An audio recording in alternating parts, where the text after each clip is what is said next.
Hello, everyone, and welcome back to Piece of Heart live from MomoCon. Let's go! Woo!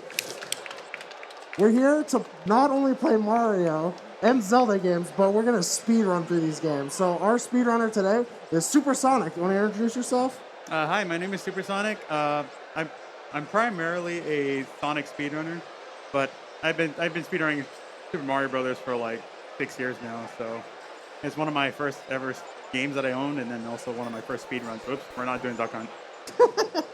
We love Duck Hunt. But yeah, that's pretty much it. And then we have Liz joining us as well, going to be commentating and reading donations as well. So this is going to be a really fast run. We're doing, I believe, Warpless at 8%. So we're going to go through the game as quick as possible and then go right to the next game. So we're going to do Warpless for Mario 1, so all 32 levels. And then for Lost Levels, which is the following game, we're going to do the same thing. And then for Mario 3, we call it any percent Warpless. So we're not going to play every single level in that game, but we're just going to get through Worlds 1 through 8 as fast as possible.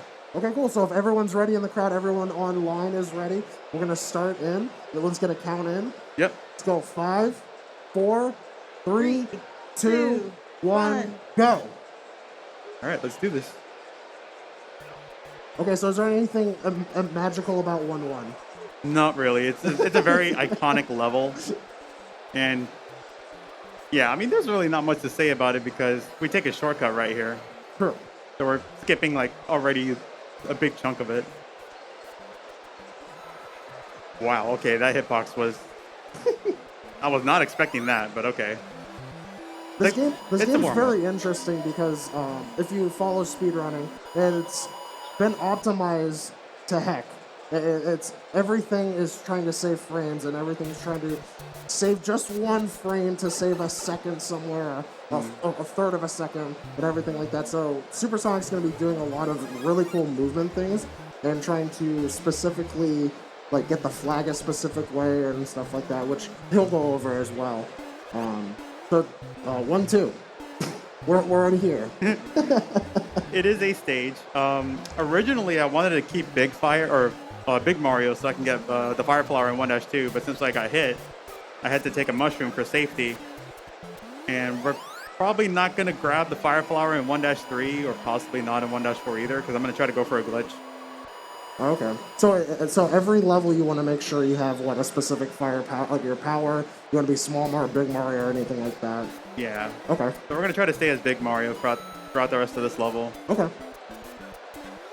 And then we're going to try to do some magic in the next one. Magic? Yeah. Incredible. All right, pretty straightforward level. A lot of these levels are pretty short to go through. Mm-hmm. But sometimes they can be a little treacherous in terms of like Bowser patterns and such, even like the Podoboos and the fire bars and such. Gotcha. We're already here, Bowser's Castle. I'm so excited. Just a reminder to everyone, we are raising for St. Jude Children's Research Hospital. You can go to Zeldathon.net or Zeldathon.com/donate. You can go through, if you're watching at home, someone in the mods or someone in chat's going to post /donate, and that's a way. All proceeds benefit St. Jude Children's Research Hospital, which is an amazing organization trying to eradicate cancer from children and doing all amazing free research for everyone, making sure families can stay together as long as they can and everything. It's an amazing, amazing organization that we've been a part of for many years now. Oh my gosh, we're in 2-1. Let's go. Yep, we're already in 2-1, and I did a really interesting thing as well. Oh? So when I touched Bowser and the axe at the same time, even though it did say that I did beat the level, but I also took a hit, and the game kept me in my big state. But when I grabbed the mushroom, I turned small, and then when I got fire, I'm now small Fire Mario. So tiny. So basically, I have a smaller hitbox, and you will see Big Fire Mario pop up for a frame because there isn't an animation for it. Kind of like that. So you see like mode. Yeah, you can like see like the big half of the body, but it does not impact my hitbox in any way. So okay, I can pretty much pick off enemies from underneath like that if I wanted to. Kind of like that. There we go. Hitboxes seem really funny in this game. Yeah. They don't make sense because sometimes you can jump through like piranha plants like right through the top, Are all a lot of hitboxes like that throughout this game? Yeah, so usually we would try to do pipe jumps over the piranha plants because their hitbox is actually on the stem, not on the bulb. Oh. They fixed that in the All-Stars version, so pipe jumps are a little more tighter in that aspect.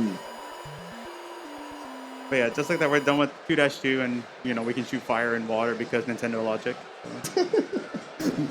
Miyamoto and his son Mario, they have a tight bond with their logic system.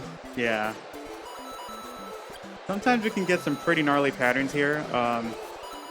So this game has a frame rule system. So one frame rule is 21 frames or 0.35 seconds. And the game checks every 21 frames to see if Mario finished the level.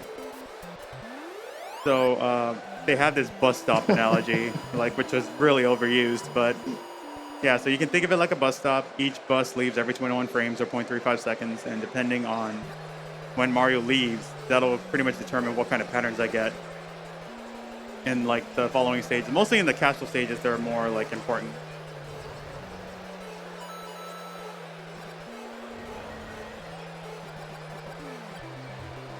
No, we're good. We're good. Right, okay, so we're going a little too fast right now. So I did talk to Supersonic before this. Every $15 donation and above that we get, he has to take an intentional hit. So we're trying to slow him down now. He's going way too fast. So Twitch chat, everyone watching, you want to donate, every $15 donation, he takes an intentional hit now.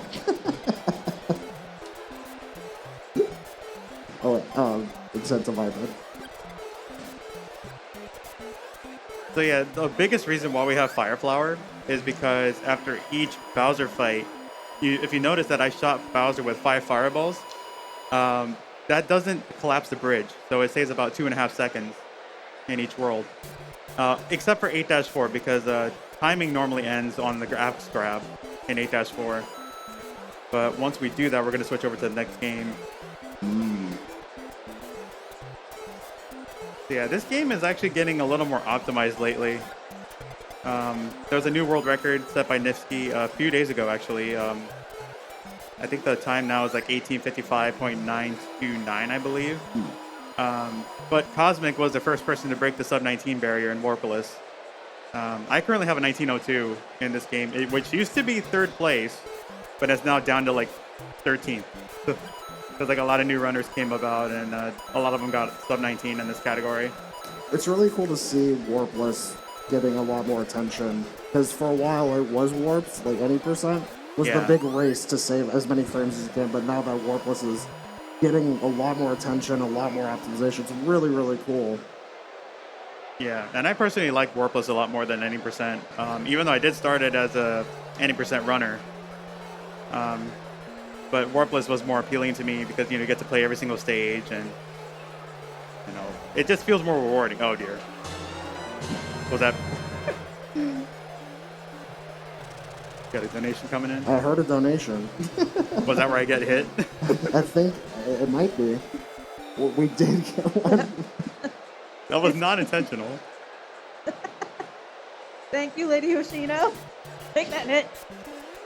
All right, time to take a hit. All right, here, I'll take it right here.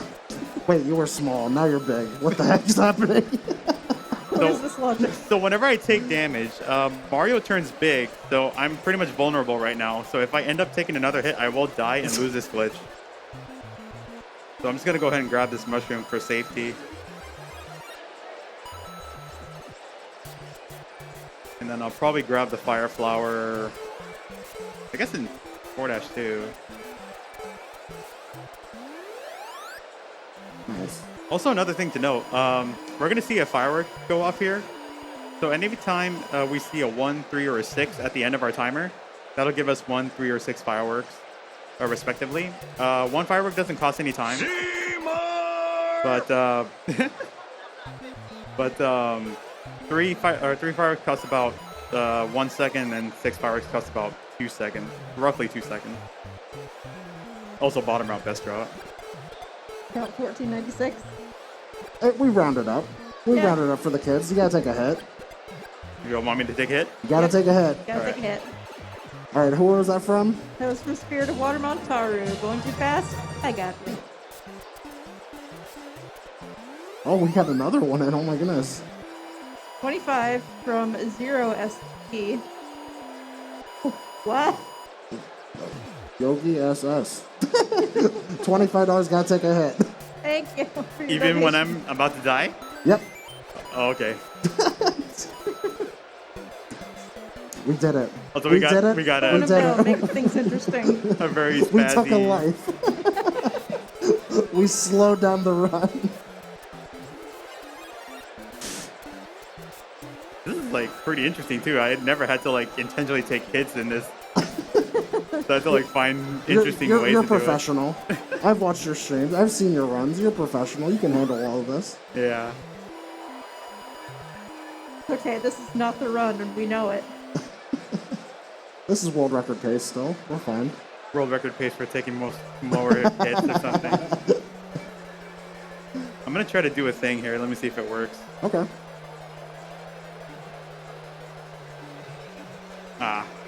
Can we get it back up? There we go. Okay, that's fine. That's cheating. What was that? So that is a corner clip. If I had that first try, we can actually finish this level a little faster. But and as you can see, since I didn't have fire, we see the bridge collapse go. So it's about 2.5 seconds there. Drats. Donations slowed down the run. Oh, dang. So is that corner clipping like available throughout the run? If like there's a lot of like spots you can do it pretty easily. That's the only spot that we know of so far. Okay. There is a thing called flagpole glitch, which I haven't performed yet. I'll probably try to do that in around 7-3 or something. But you can actually clip into the block and grab the flagpole, and the flag is not going to come down. So it actually saves like 0.35 seconds or 21 frames, aka frame roll. The bus, you made it. Yep. Okay, I don't know why that Hammer Brother was inside the step like that, but they've done some pretty interesting things in this game. Also, you kind of notice that I'll probably like duck out of a ledge. The reason being is I'm making my hitbox a lot smaller, so I can pretty much go through like solid like ledges or something and not have to bonk against it. So now we're going to see some copy levels. 5-3 is a copy of 1-3, but we're going to have bullet bills. And Bullet William. they're going to be shooting pretty randomly. And I had to stomp on that Goomba specifically, otherwise that second platform would not have spawned.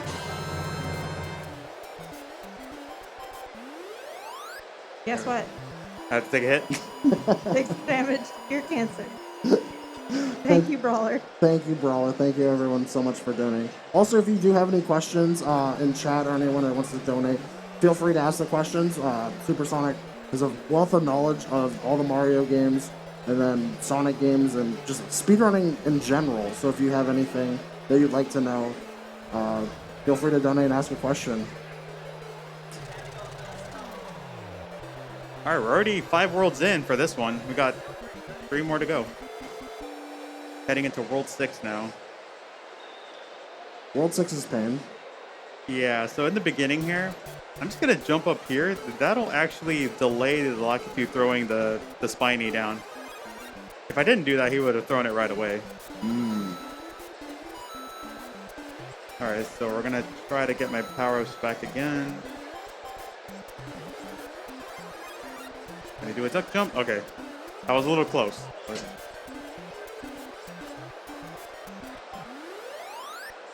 yeah, I kind of pulled back a little bit there because I didn't want to get the 3 fireworks.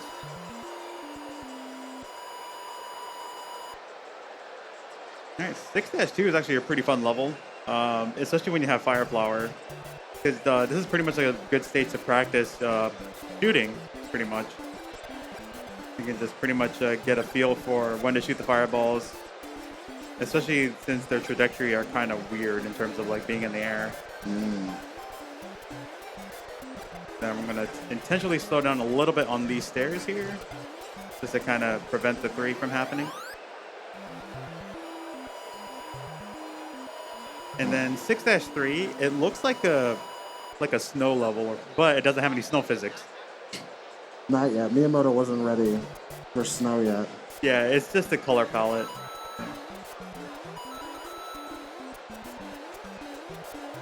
Then we're gonna get a few bullet bill shots here. There's gonna be 3 approximately. There we go. That's all of them. We're not gonna see any more bullet bills in this stage. And this will slow down just enough to avoid the 6. What's the frame rate this game runs at? It's like 60.1 frames. There's like a bunch of numbers at the end. I can never remember it. It's supposed to be like 60.09 and like an X amount of numbers, so we just round it up to like 60.1. So it has like 0.1 frame faster than normal, like 60 FPS. Also, yeah, that was a lot of lag because Bowser starts to throw hammers in this level. And when he has a lot of hammers on screen, that's considered enemy sprites. So it just creates a lot of lag on screen. All right, just like that, we're in World 7 now. Whoa, wow, I was not expecting. Oh, God. Okay. Okay. That's not good. That was a free hit. I was not expecting that to happen. Oh, wow. So the hammer bro just got in my way there. They're really, really good at their job. They pretty much are, yeah.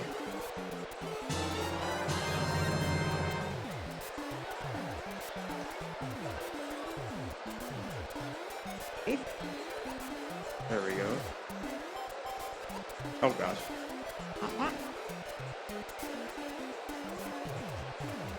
Ooh. I'm gonna try something here. Oh. I tried to go for a trick called Bullet Bill Glitch. If somehow Mario bounced into the block there using a Bullet Bill, it'll pretty much end the level right away. Like the score countdown will just go, and instead of having like Mario walk towards the castle, he'll just be like stuck against the block. So how much would it mess things up right now to take some damage? I think, okay. just accepted it. They just accepted it. 15 from Dolphin. That's a lot of damage. That's a lot of damage. I do see a question in chat right now for Supersonic. Do you have a favorite Mario enemy? Favorite Mario enemy? Ooh, that's a good one. I actually like, well, I don't like the bloopers, especially this guy right here.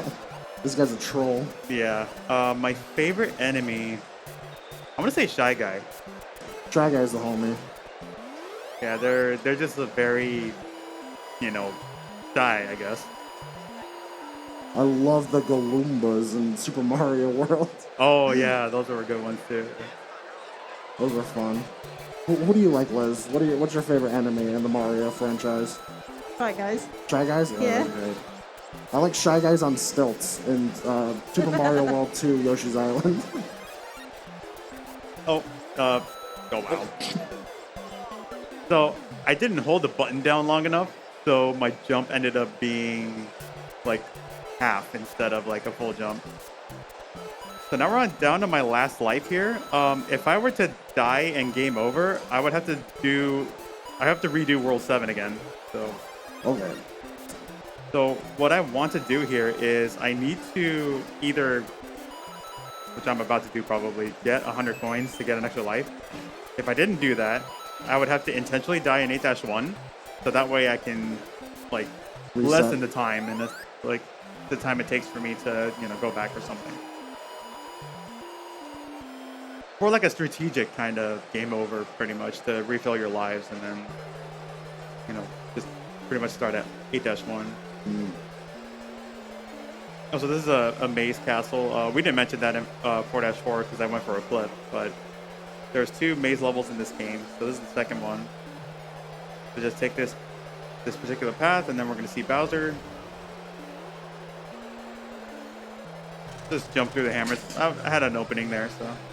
I love you when he jumps like that. It looks like he's cannonballing for just the vast amount of hammers. Yeah, cannonball. All right, we're on our last world in it, Mario 1. Lost levels is a little harder. Just a little. Just a little. Just a little bit. Even though it's technically considered like, I like to call it DLC for Mario 1. because it's pretty much like the same palettes, but the physics are a little different. So when Mario bounces off an enemy, he actually bounces off a level higher. But if we played as Luigi, which I will not do, he has slower acceleration. He jumps a lot higher, and he has ice physics. Just ice physics everywhere? Yeah. Oh. Yeah, he just tends to kind of skate along the road or something. I remember, I think it was Big John used to run Luigi for Lost Levels. Yeah, he's pretty good at Luigi. I can't do it though. It's too much going on. Too much happening. I'm better with Mario, so. Just a reminder, we do have an incentive on the screen right now. $15 and over. Supersonic has to take a hit. Could end a run, could do whatever. I know chat loves the incentives. A lot of people brought it up, but every dollar goes to St. Jude Children's Research Hospital, so we're trying to slow the speedrun down just a little bit. Just a tad. Just a tad. Make it a normal run. Yeah, we'll find out if I'm able to beat it before my time's up. Because Mario 3 is a pretty long speedrun. It's roughly an hour. So. But like Mario 1, despite taking a lot of hits, normally it would be like a 20-ish minute speedrun. And then Lost Levels is about roughly 25, 26 minutes, give or take. Because a lot of things can go wrong in that game. Yeah, Mario 3 is a very hard game. And I'm excited to see your run up. I haven't watched you do it. I haven't watched a full run from you on it. But I remember there was a time where I was learning, I think, just the standard run. And I was in pain the whole time.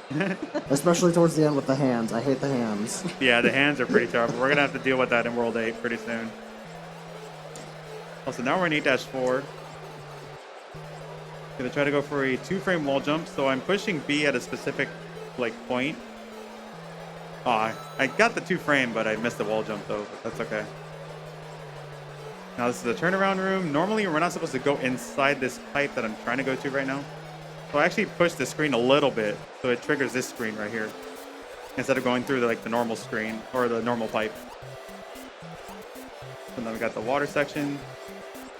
Gonna go underneath that fire bar.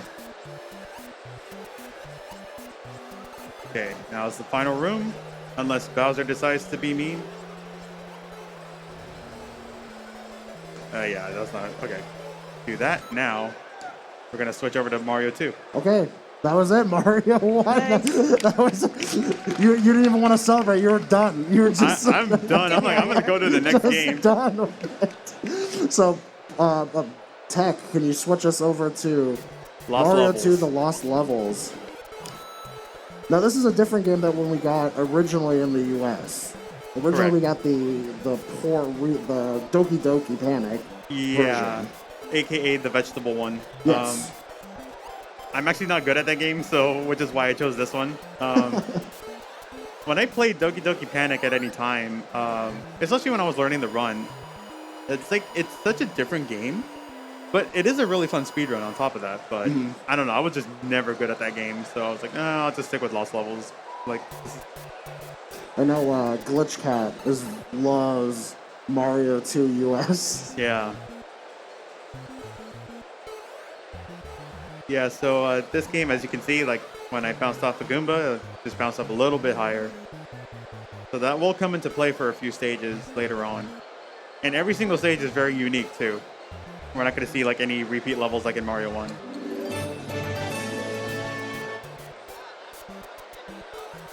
Oh boy. That was a $50 donation.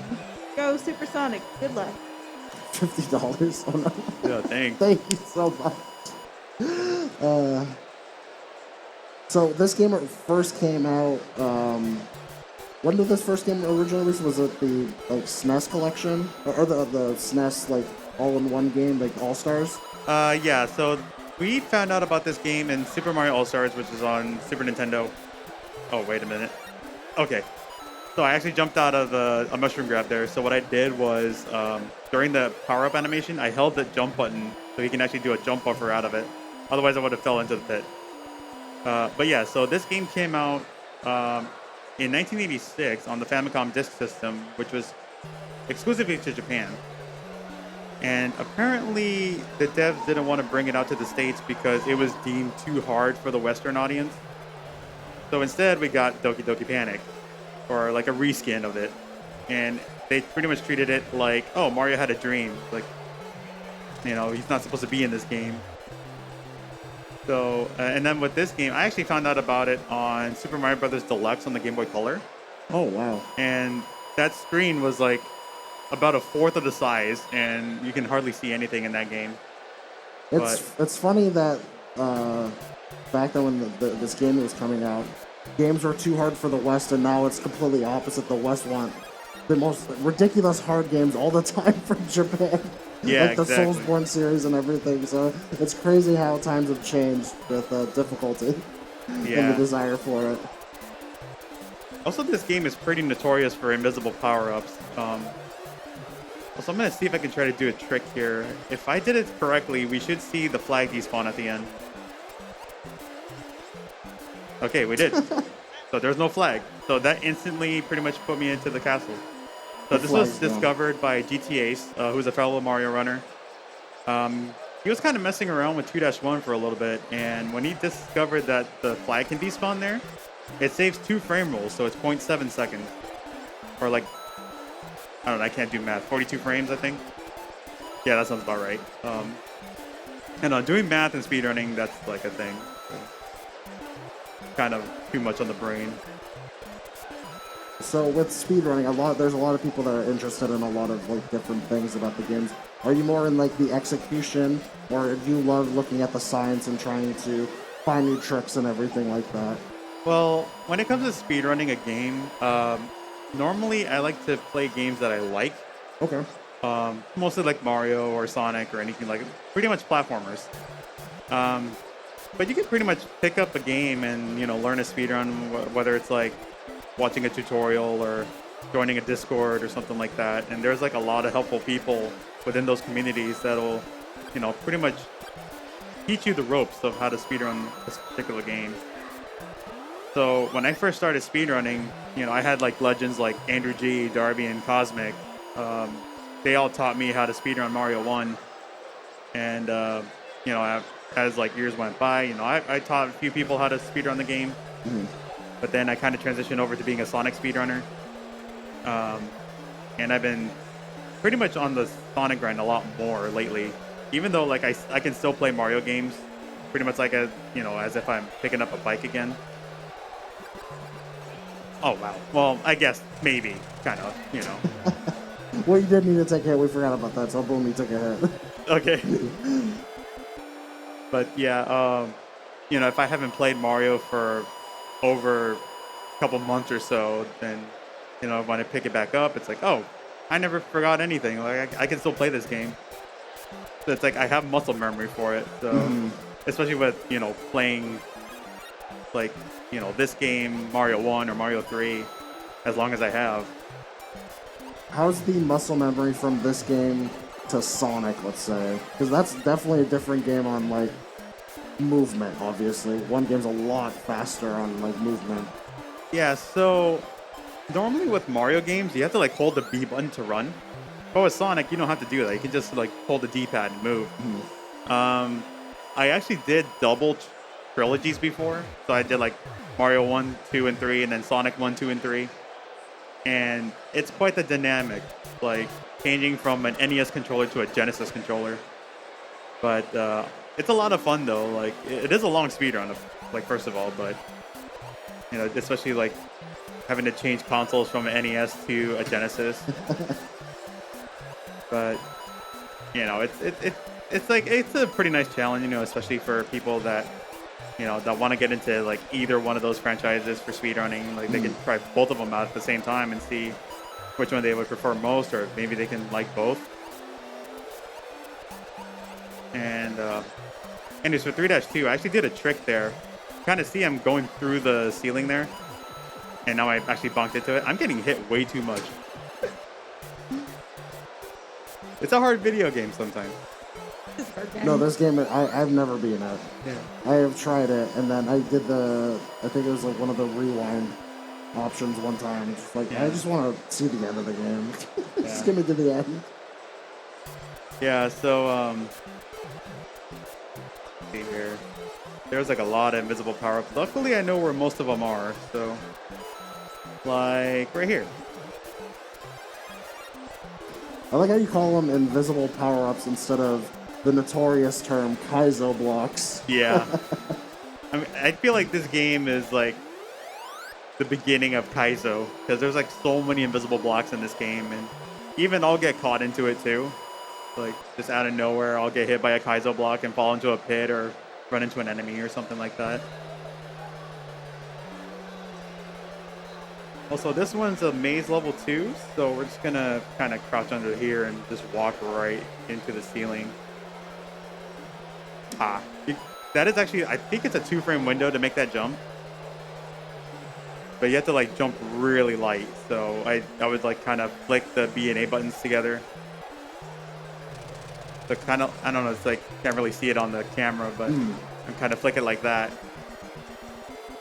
And that'll give me like a better chance to jump low instead of like holding it down.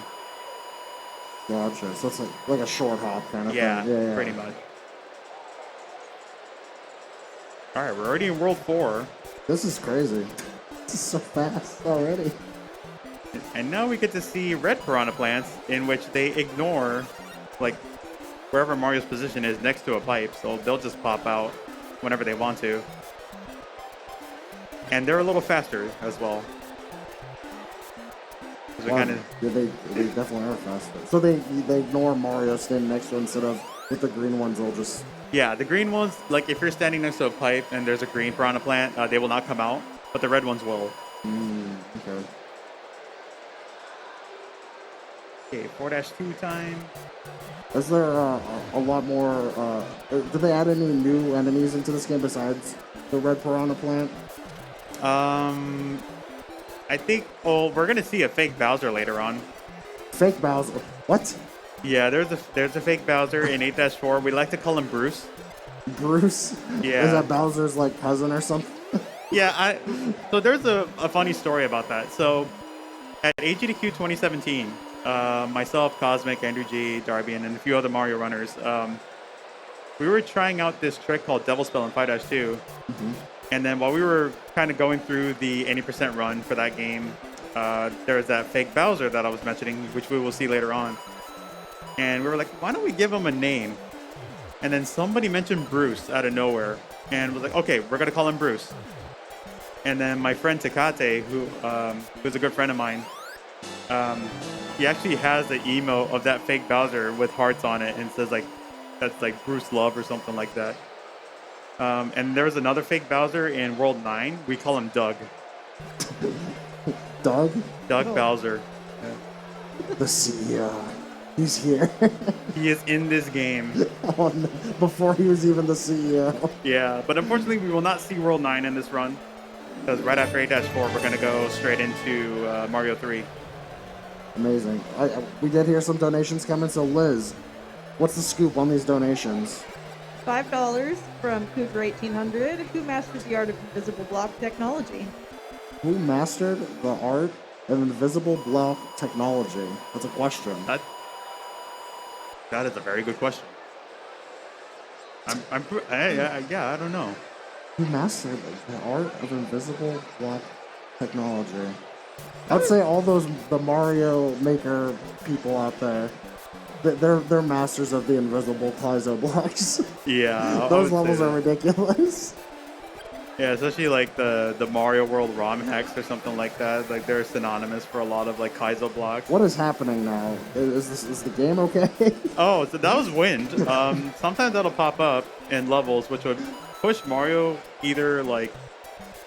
No, it's going to push him to the right like a lot quicker than normal. I tried to go for a super jump there. So if I hit that Koopa at a specific angle, I can actually make it up here without hitting the invisible blocks. But I messed up the setup a little bit, but that's okay. You think Magitrupa invented invisible blocks? Oh, yeah. $50 from Rooney. Thank you very much. Love you, Supersonic. Oh, that means you gotta take a hit. I have to get hit? You take a hit. That was a $50 donation. Feel Thank you All right. so much. So let's take a hit, but I'm gonna do a thing to re-grab my power-ups. Well, not that. I did not mean to die. That Koopa Trooper was really good at his job and messing you up. Okay, I'm gonna re-grab fire, but what I was trying to do What? is go back here to get my fire flower. It just resets the area? Yeah. What? And that was the double spell trick that I was mentioning, which was mostly used for the 80% run. We would do it from this pipe right there. And then without having to hit the vine block or anything like that, it'll automatically bring us to the warp zone area. Oh, nice stair boss there. So we call that stair boss whenever we bonk into the steps. Because stairs are like the hardest strat in the game. I think stairs in a lot of games are just the worst things to do. They are. They're really terrible. Mario 64, you gotta scoot your butt up the stairs. It's just never a fun time. Yeah, exactly. Okay, so I'm not really a big fan of World 5, so I'm going to try to get through as quick as possible. Especially with this... Well, I saw that bullet bill, but then I kind of panicked. But...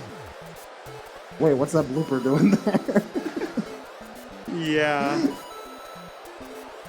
Okay, at least we're out of there. So 5-4, there's a lot of Podoboos and fire bars in this stage. And they can go at either height or either rotation. It all depends on, again, the frame rule system, but I don't know what frame rule I'm on, so we're just going to wing it. That is the power up there, but we're not going to grab it. I'm going to grab power ups in 6-3. That firebar almost got me. That one almost got me too. That Podoboo almost got me. We're just playing with fire right now, quite literally. There we go. Bowser's Castle in 5-4. What a definite challenge. It is definitely a gnarly level. It's definitely a run killer too, like in terms of PB pace runs and whatnot. World 5, like the second half of World 5 is pretty rough. Also World 6. Also, I'm going to try to do a thing, so don't blink. Did you guys see that? What the? Oh, I guess you guys saw We that. get to see it again. Or not see it. Yeah, we'll see it again. So what happened there was there's an invisible block next to that pipe. So if I don't get anywhere within that block's proximity, I can actually clip right through that pipe without any problem. Okay. Good game, Miyamoto. Oh, the wind is back. Yeah, wind is back only for a little bit though. Yeah, that wind will be pretty synonymous in 7-3. Especially when you have a lot of open area, green springs that'll shoot you up into the sky and you can't really see where you're going. I feel like for people for the first time playing that, it's like a jump scare. It's like, what is going on to my game right now? Yeah, so there's like a lot of scary stuff happening. And now we have another water level, which is my least favorite in this run. A lot of things could go wrong here. With all those bloopers and Podoboos.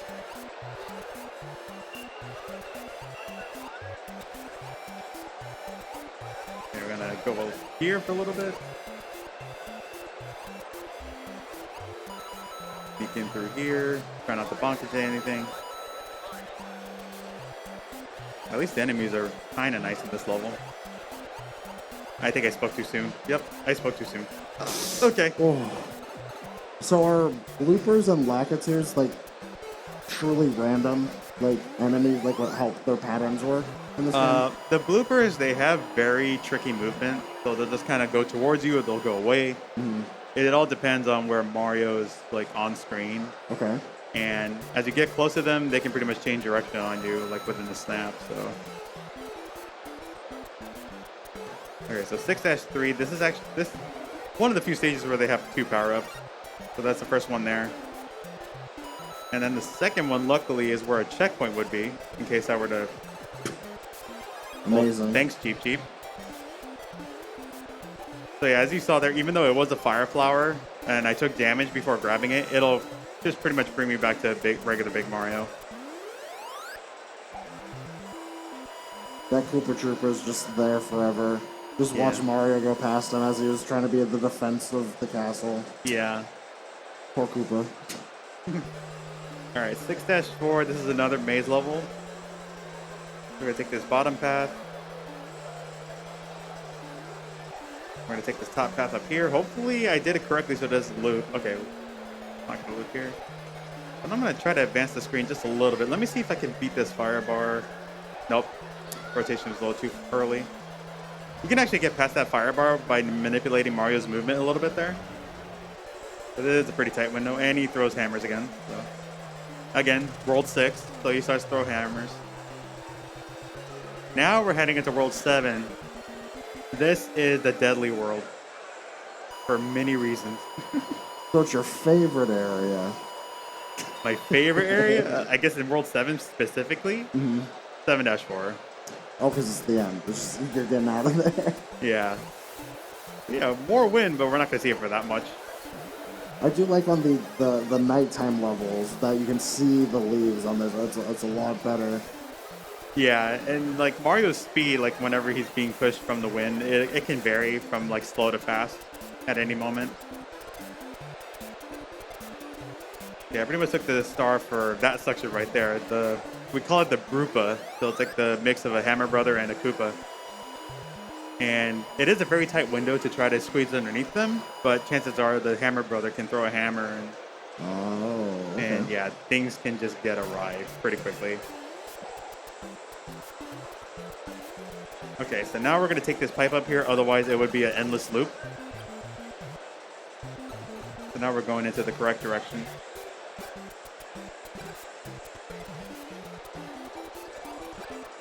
Oh, I actually despawned a Koopa. There was like another Koopa that was supposed to be there, but I despawned it.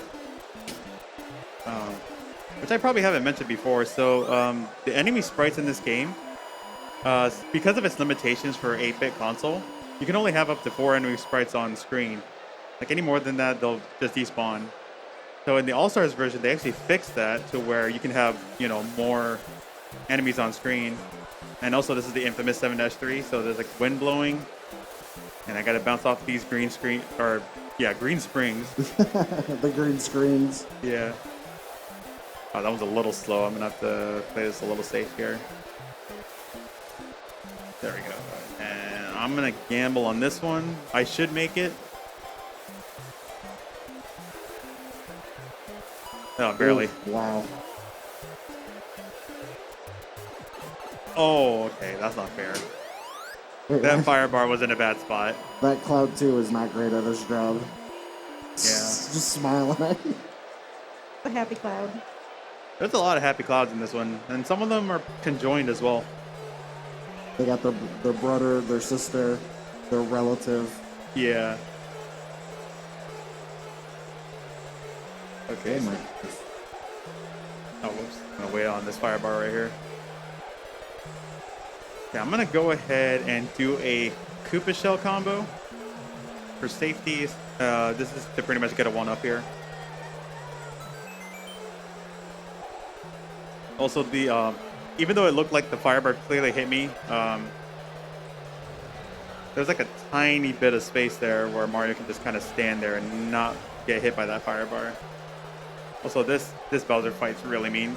Oh god, he didn't jump when I wanted him. Jump, thank you.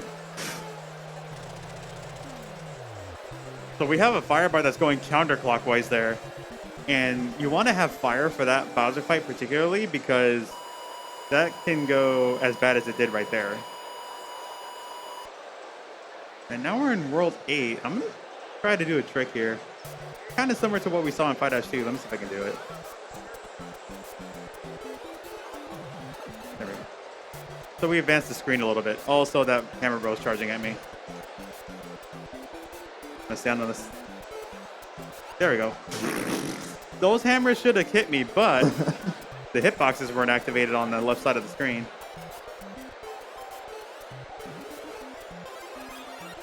Alright, let's do that. Jump buffer. Alright. So now we have 3 levels to go in this game.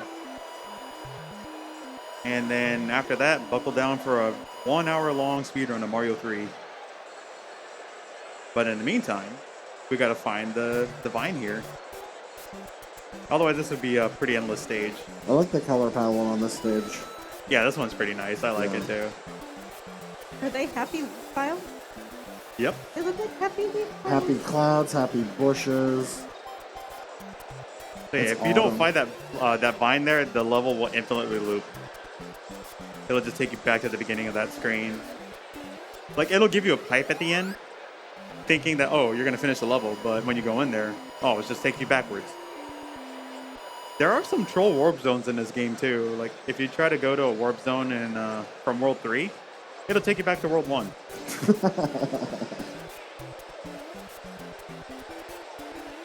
Alright, so now we're in the sky. So I think this is where Bowser in the Sky got its name from in Mario 64.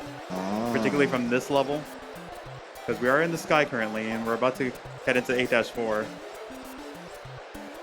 Also, there's a couple of invisible... Like, there is actual blocks there, but in the All-Stars version, because there weren't any, like, the castle backgrounds or anything like that, they put invisible blocks in that spot. But in that one, there's, like, 2 regular blocks, and you can just pretty much jump on them and run across. Wow. Tried to go for a jump there, but it didn't read my input. This section is a little tricky. There we go. I had to like pull back a little bit.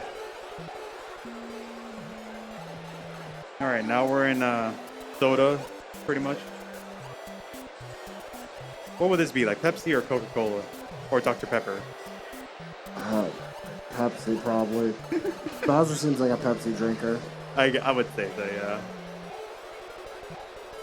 That's the G room, because that's shaped like a G. It's for Andrew G. Yeah. So we're in the second to last room. That section right there is actually a maze part. So if I didn't go through that correct route, then it would loop that section. Alright, we're going to grab this mushroom here. Now we're going to say hi to Bruce. But first I'm going to clip into this corner because I can. And that's Bruce right there. What's up, Bruce? Hello, Bruce. Oh, can I get a clip?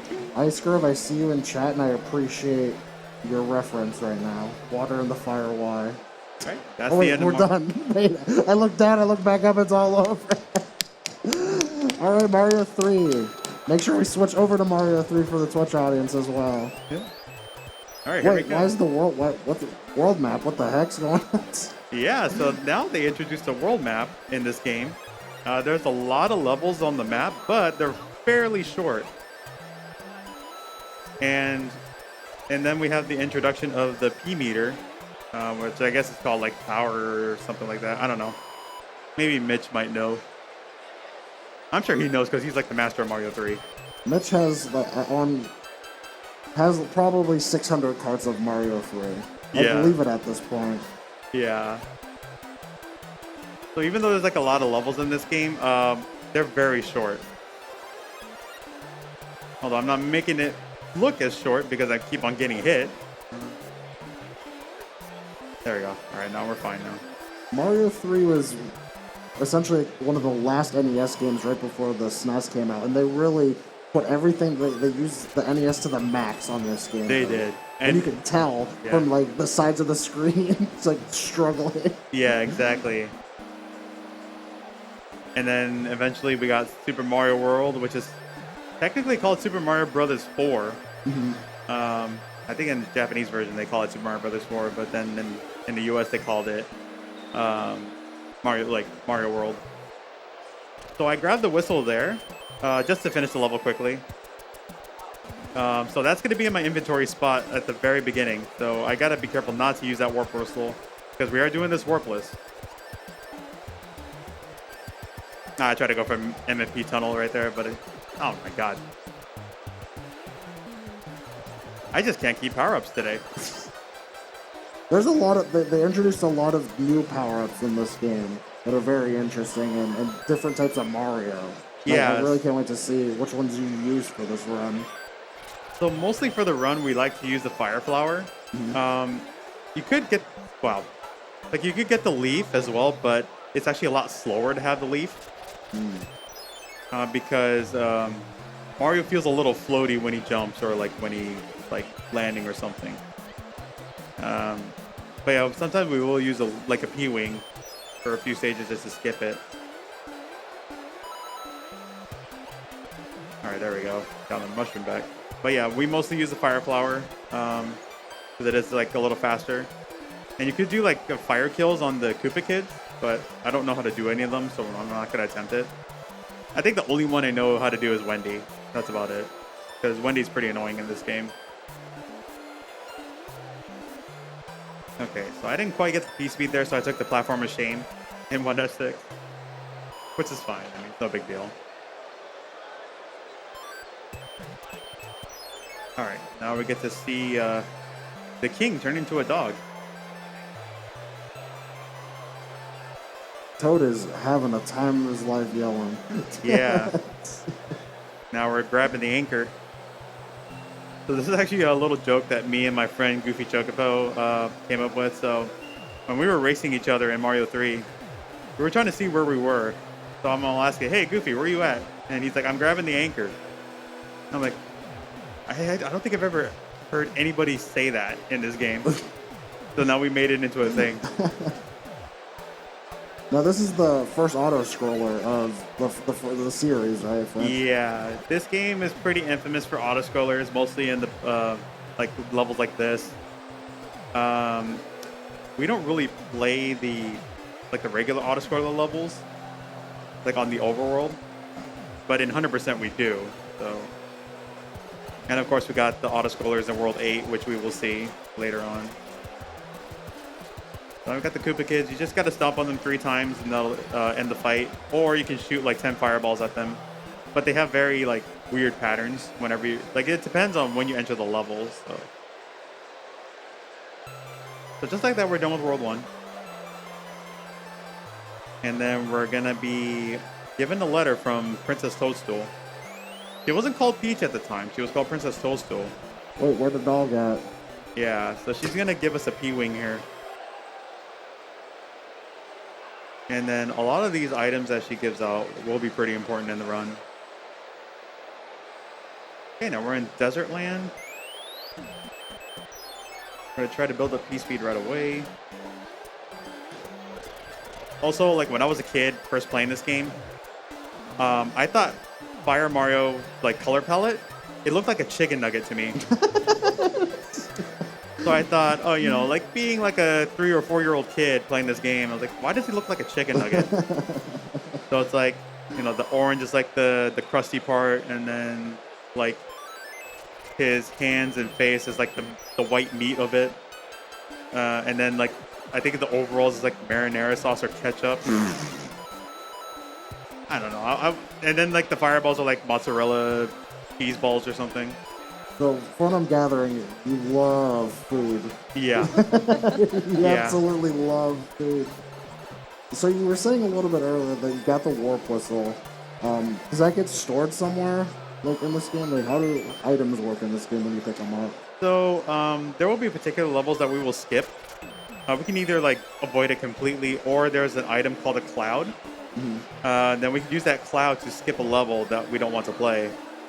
Or that'll be like pretty much a detriment to the Warpless run. And there will be some instances where we use the cloud later in the run. Also, I was not expecting to get P-speed there, which kind of caught me off guard. But that's okay. Yeah, there's a few spots where we use the cloud, and then we use the P-Wing to... we play the level with the P-Wing, but we just kind of fly over it. There's like some levels that we can do that. I'm trying to think if there's anything else. I think that might be it. So you have to choose the power-ups before you go in the levels, right? Yeah, okay. And sometimes the Hammer Bros will also have items that we need, but in order to save time, we want to skip a lot of the Hammer Bros fights. But for the sake of this, we're gonna pretty much pick a select few. Because sometimes the Hammer Bros will carry the same items, like in World 4, World 5. So we don't have to like fight every single Hammer Bro.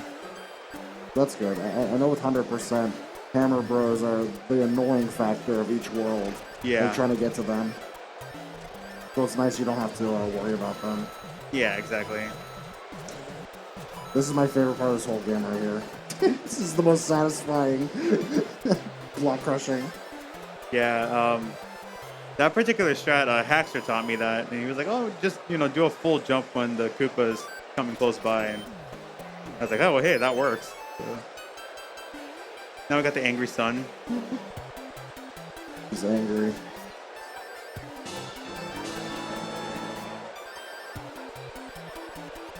That was a $5 donation from Leontis. Thank you very much. Thanks for the donation. Thank you. Keep so it much. coming. Yeah, keep the donations coming. If you do have a question, I can ask Supersonic. If you want to ask anyone else on the couch, chat if you have any questions or anything like that. Or if you want to know more about St. Jude, let us know. We can talk about St. Jude. Liz and I have actually been to the campus multiple times, and it's probably one of the greatest experiences to see. And I cry every time I go there. It's an amazing charity, amazing organization. Yeah, so if you have any questions or anything like that, or you just want Supersonic to take a hit, $15 still. Slow him down a little bit. He's going a little. He's on pace right now to finish this game within his time slot, which is really good. Ooh, hammer. The hammer will be pretty useful later on. That is to break any blocks in the overworld. And there will be one block in. Well, there's going to be a couple of them in what's it called? World 4 and 6. Okay.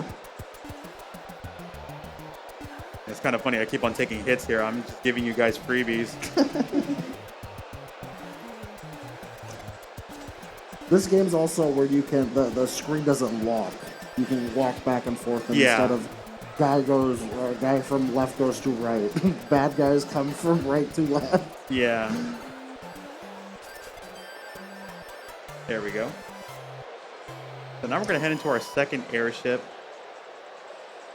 Now you've got me thinking about food, and the sand looks like graham crackers. Graham crackers? Now you're hungry. We did get a question in chat. Will Supersonic first try 7-1 clip? I don't think so. Could probably make a prediction or something if I will get it first try, or maybe.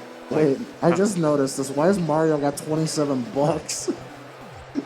Oh, yeah, that's actually our coins. Okay. He's So, got like, money. Yeah, I don't know why they put a $ there, but yeah, it's supposed to be our coin. So I guess we have $27 in our pocket. And whenever we roll over to like double zeros, it'll just be like, back to, being poor. So we got the chicken nugget back again. The hard chicken nugget. Yeah, ideally I want to keep the Fire Mario power up as long as I can, but then there will be some instances where I have to either take intentional damage or, switch over to the P-Wing or something like that.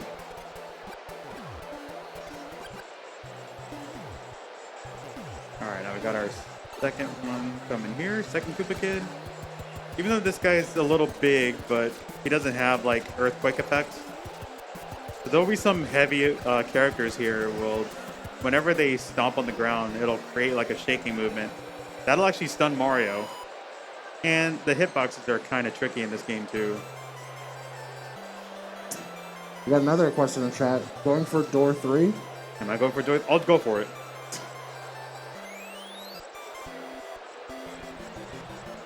Because we are coming up to World 3 right now. I'll do my best to get door 3. I'll give it like one try. Alright, now we get the cloud from Princess Social. Also my least favorite world, Water World. Now I see those pink things are just donuts underground from The Simpsons. Like, Yeah, they look like donuts. I thought they were like some form of Cheerios. the pink Cheerios. Yeah. Frosted pink. Wait, well, those bloopers, like, they had a tail. Yeah. Okay, that's weird. Yeah, I think that's like a new kind of blooper introduced in this game. They just have like a bunch of baby bloopers following them. And they'll just kind of spread them out. Also, I gotta watch out for that bro on the right side of the screen. He can pretty much go away, and we don't want that to happen. I forgot to do a strat there, so I'm just kind of... Because I was trying to get P-Speed initially, but I didn't go to the left side of the screen. I just kind of went with it. Also, you kind of notice like the way how the stages are laid out. It's like literally a play, like each scene or something like that from a play. So we're gonna see like, you know, things hanging from the rafters or something like that. This guy is swimming fast after you. Yeah, that's a boss bass. My friend Japsy Man and I, we actually call him Donkey Kong Fish because his face kind of looks like Donkey Kong. Really? A little bit, yeah. That's funny. But yeah, his actual name is Boss Bass. There's another one called Big Bertha. She appears in 7-4, which we will not see in this run. Poor Bertha. All right, let's try door 3. All right, 1, 2. So what door 3 is, you have a frame to pretty much go inside that door while you're like in the air. Mm-hmm. But yeah, it's a pretty tight window. So if we just missed that, we'll just go through, you know, door 6 here.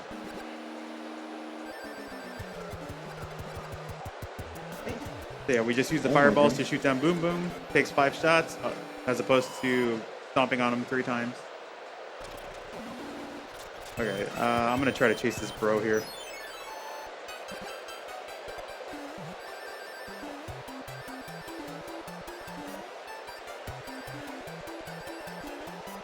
Alright, we're gonna see if I can get a snipe here on this. I tried to jump, but it ate my jump. Where's that bro going? Okay, at least he's going down. That's fine. Maybe I might have done that intentionally, who knows? Try to keep that bro in his place, you know.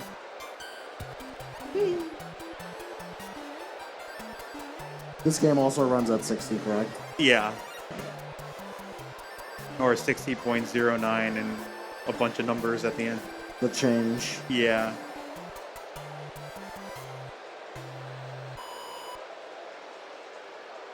Oh, since I died, actually that might... Okay, I have an idea. Let me see if this is going to give me the item that I need. I may not have to fight that other bro. I do have to fight him. Okay. So I got to do a little bit of improvising on this strat here. So I need that bridge to be down, but since I died earlier, I need to fight this bro. I'm going to go for a backup strat. Okay. It's a lot slower to do this strat, but it's better than just intentionally dying. So we're actually going to use my cloud right here. And we're going to re-grab the cloud back in this level. Who are these little fellas? I don't remember what they're called. Call them the homies. I know they throw like spike balls or something like that. I just forgot what their names were. Maybe somebody in chat knows. Yeah, if you know what those enemies are, please let me know, because I'm calling them the little homies for now. That's just Spike? Okay, Spike. Spike, the little homies. Okay, so we got our second cloud there. And now that bridge is down, so we're just gonna cloud through here. Just gotta make sure I don't die here, otherwise I'll have to replay that. I would have to play through 3-6 instead, which is auto-score level. Alright, oh, there's one. He tried. I see why Donkey Kong Fish. Yeah. That totally makes sense now. Okay, so since we got past there, we don't have to worry about 3-6 now. We can just be on our merry way into 3-9.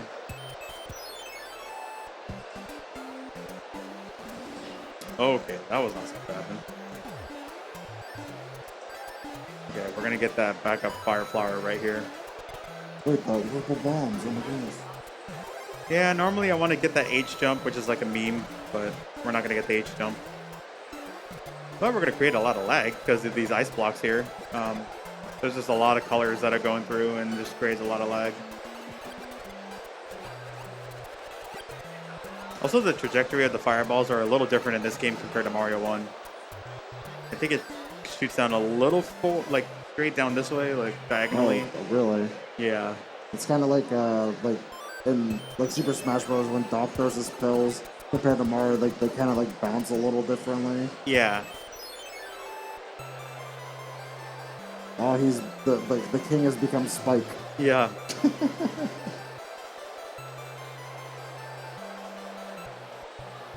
Okay, so I definitely needed Fire Flower for this fight particularly, because Wendy can be quite a troublemaker.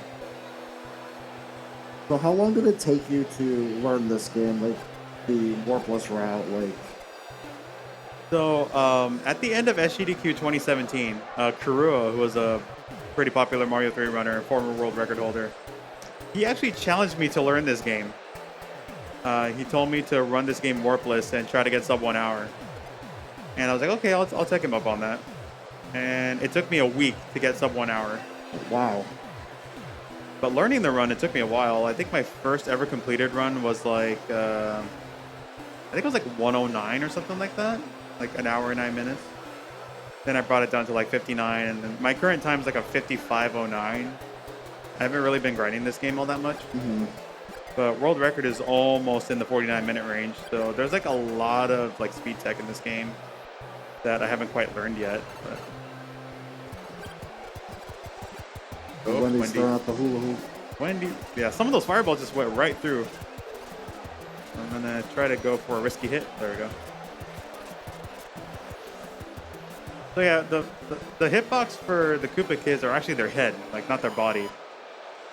So whenever I shot some of those fireballs, that actually went underneath her chin or something like that. So it just didn't quite register. But at least we're 3 worlds down. We got 5 more to go. Heading into my favorite world, which is Giant Land. And I think this item is a star. That should just... I do see someone in chat saying best world. Giant Land, yeah. Like, you just start in a hole and then... It's so funny. So yeah, now we got Giant Land. We're going to take this Koopa. We're going to try to build us some P speed here. We're going to take this top route. Hopefully I don't die here. Alright, we're fine. I like how the end pipe is the tiny one. It's not big. Yeah. I don't think Mario can actually go inside a gigantic pipe. Now that I think about it.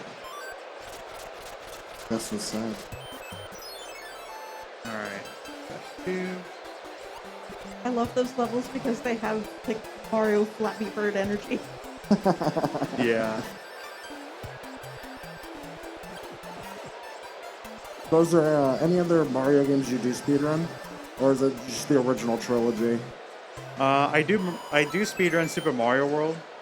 Just like 11 Exit or All Castles co-op with my friend Japsy Man. Okay. I don't speedrun Mario 64 or anything like that. I've been wanting to learn Mario 64 specifically for the Mario Hour challenge that Darbian created. It's basically like the 80% categories for like Mario 1, Lost Levels, Mario 2 US, Mario 3, Mario World, and 64. I think for Mario 64 it's like either 1 or 0 or 1 star, I believe. Oh, okay. So that's where you have to do like the BLJs and whatnot. Yeah, I don't know how to do it. LBLJ and BLJ, yeah. And then you gotta do like the one that's in the 1 star and we have to like, clip through after MIPS and stuff like that. Yeah. Yeah, that's a crazy one. I remember my good friend Snarfy used to do like, I think it was the 502 race, which is like 64 Sunshine Galaxy 1 and 2. Oh my gosh. And we already know Galaxy's a very, very long game, but just that speedrun was just insane. Yeah. Oh, that guy almost got me. Or 602, that's it, yeah.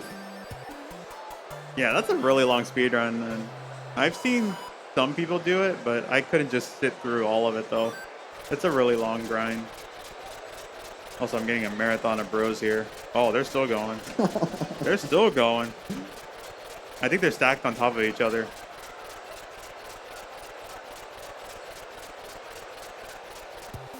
Okay, there we go. So if they end up overlapping each other, they'll just go continuously. Yeah, we call that the marathon. Oh, that guy's gonna land on me right away. Okay, so that last bro has a P-wing, which I do need. And I'm gonna grab him right away. So in World 5, I'm gonna put the bros to sleep with the music box at a certain point, so I don't have to grab those bros. And in the meantime,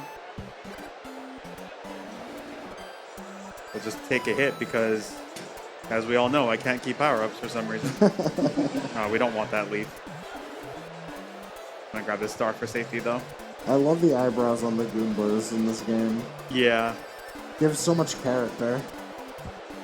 Oh wait, I didn't even notice on P-Speed with the... He just flips now. There's like a whole like flip rotation. Yeah, so when he has the star power, for whatever reason, he can just spin. But Small Mario doesn't do that, though. He just had that regular jumping sprite. Have you played the Super Mario Land for the Game Boy? I have. That game is wacky. That it is quite the video game. I have considered learning it for a speedrun as well. I did learn Mario Land 2, but really? I didn't learn the first one yet. The first one hurt my head because when I jumped on a Koopa, I was like, wait, what? What's this little pellet built behind? And I died. Yeah, it just blows up.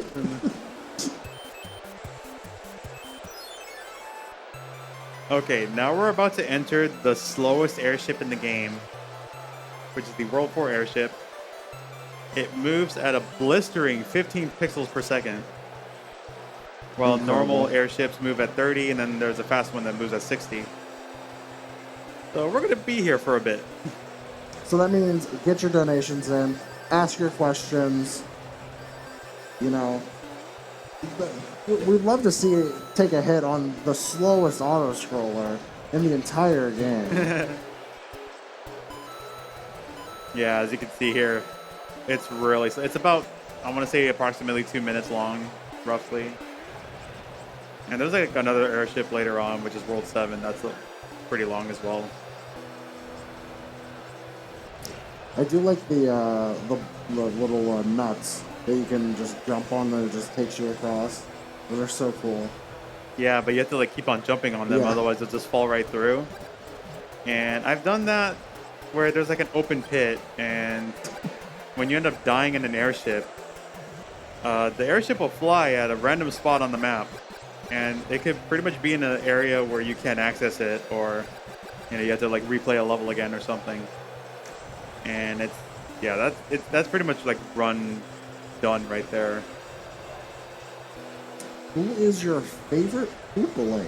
My favorite Koopaling? It's Ludwig von Koopa. Ludwig's good. I'm a Roy. Roy's our boy. Roy is up there too, but I like Ludwig's Ludwig. got character with the hair. Yeah. It's the hair that kind of feels it for me. Actually, fun fact, the Mario 3 cartoon, they had different names for the Koopa Kids.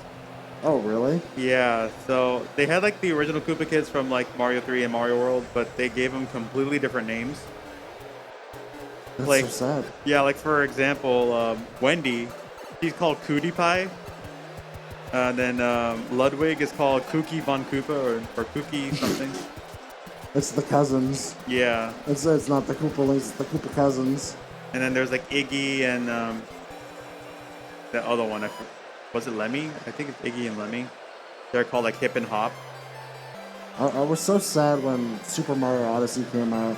Because I was like, I really like the game a lot. But the Brutals replaced all the Koopalings and I was so sad. Yeah. I was ready to see Roy in glorious Switch Vision. And I just had to see the Brutals. Yeah. I was so sad. Yo, Chillameg in chat. Hey, Chip, nice. It is indeed me. Wait, that was a little small one. All right. Okay, so those the guys with the helmets, we call them Buster. I think Buster Beetles. Also, I gotta watch out for my coin count here. So in Worlds 1, 3, 5, and 6, if I have a multiple of 11 in my coin count and it matches with the last number of my timer, one of the bros can turn into a coin chip. And just like the autoscaler that we saw just a few minutes ago in World 4, that's how long the airships are. And we don't want that to happen. I try to go for some swag here. Oh, kind of got it, but not really.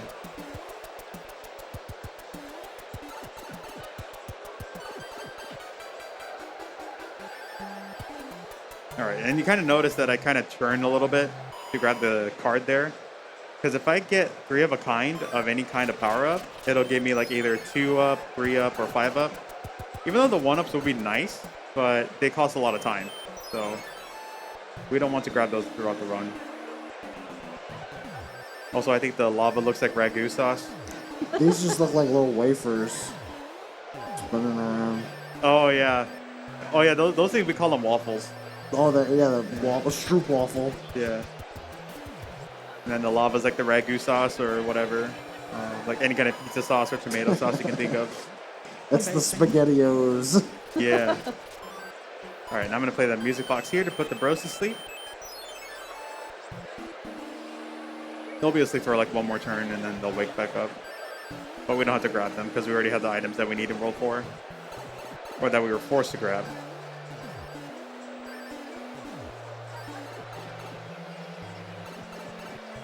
All right, so this isn't actually a level. It's more of a connector. But kind of like an airport. Like we're taking a layover. Oh, we've upgraded from the bus station to the airport. Yeah, so we're taking like, one airport to the other. So I guess in my case, I came from California. So the Ontario airport. So now we're going into the Atlanta airport. Or like wherever the layover is. I mean, I didn't have a layover, but... I wish I didn't have a layover. Yeah. On my travels. Stuck in St. Paul, Minneapolis. Yeah. These platforms are crazy. Yeah, they like to spin around, and if they're like pretty much still, they're just gonna... Does Mario fly off of them? No, it's like a scale in a sense. Okay. But if it's like on a spinning one, then Mario can be sent in any direction, like even straight down too. I feel like those would be like run ruiners for me. Oh yeah.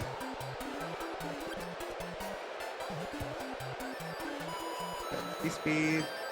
Sometimes you can miss that jump. But thankfully we didn't.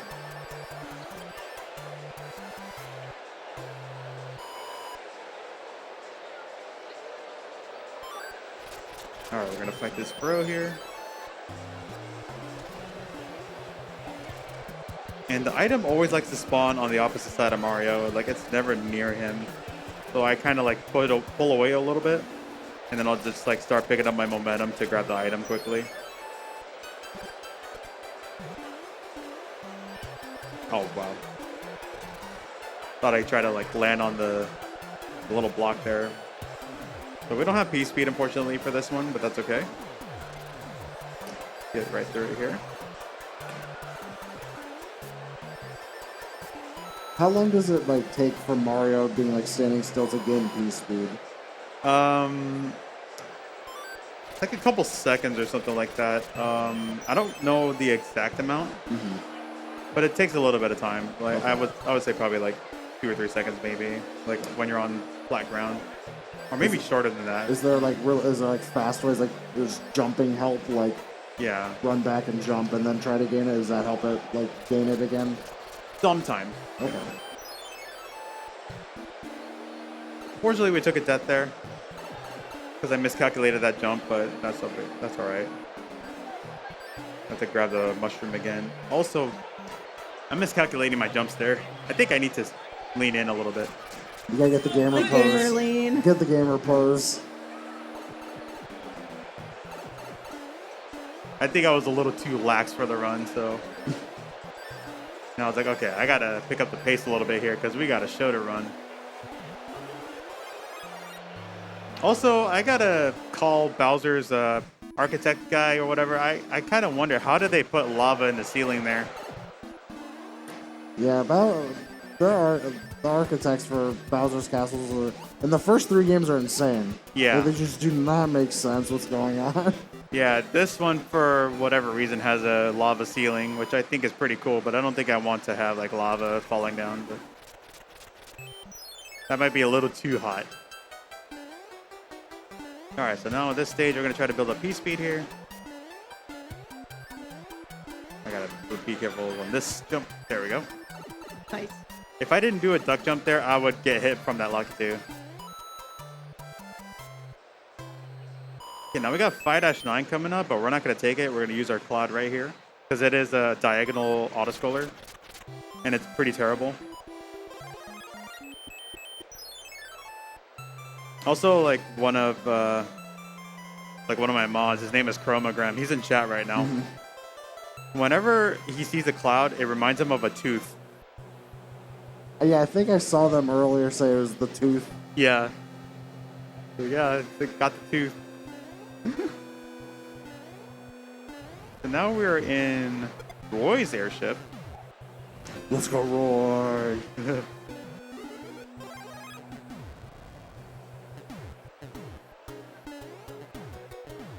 And of course, we gotta deal with all these cannonballs, all these bullet bills.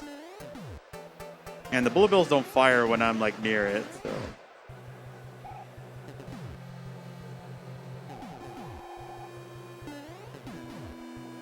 There you go.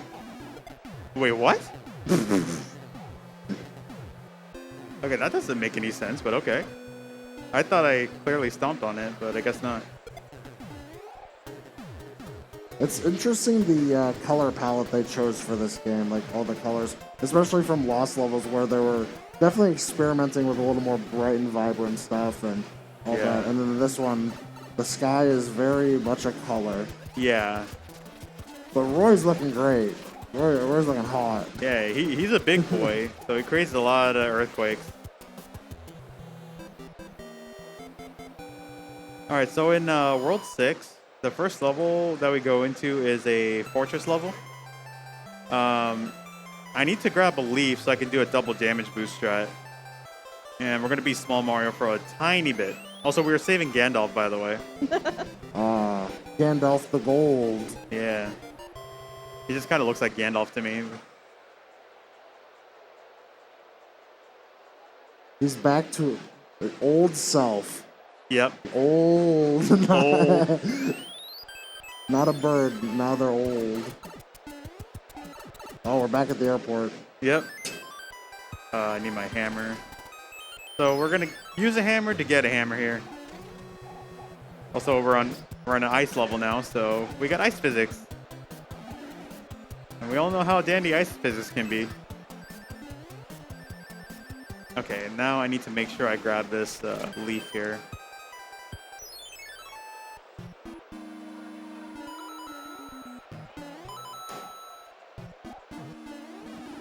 Okay.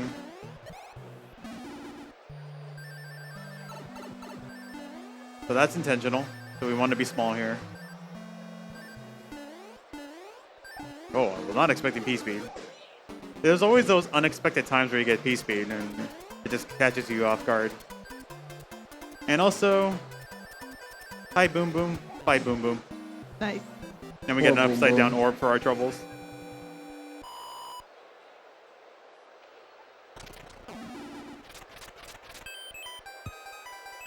Alright, this level is a little tricky. Well, not tricky, but like, we have to be small for this.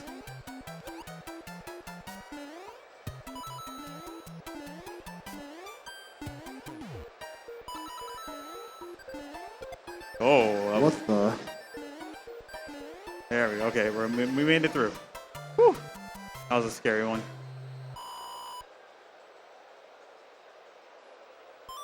Okay, gotta have to fight this bro.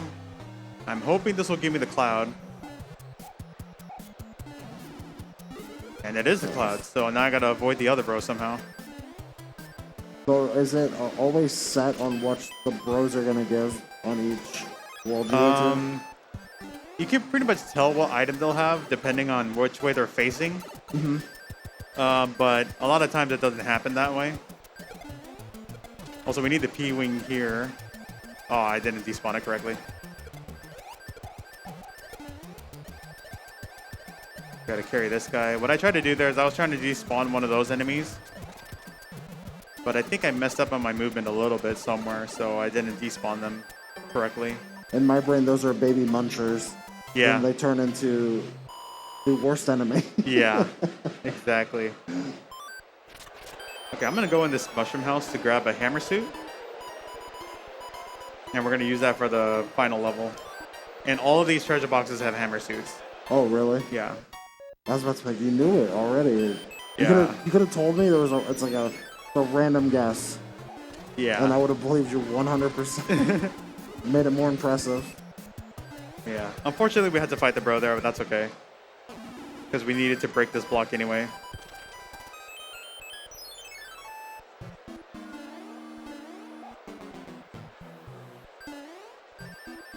Got to fly this section here. Am I going to have enough? Oh, barely. Yeah, I do need to take an intentional hit somewhere.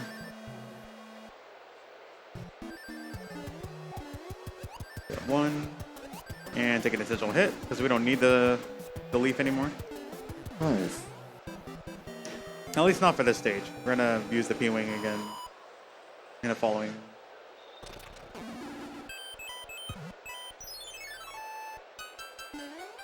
Okay, grab this ice block.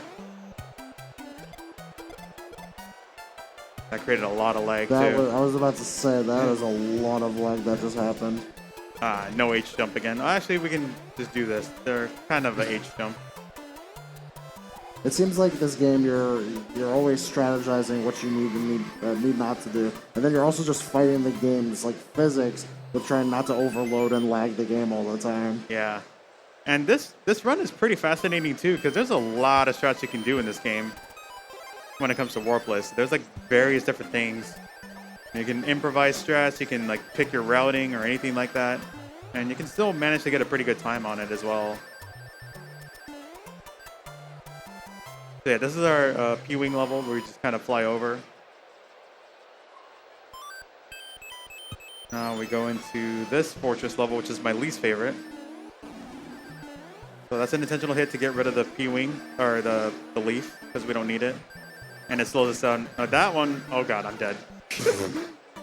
That's a really bad spot to be in. You can pretty much see why it's my least favorite.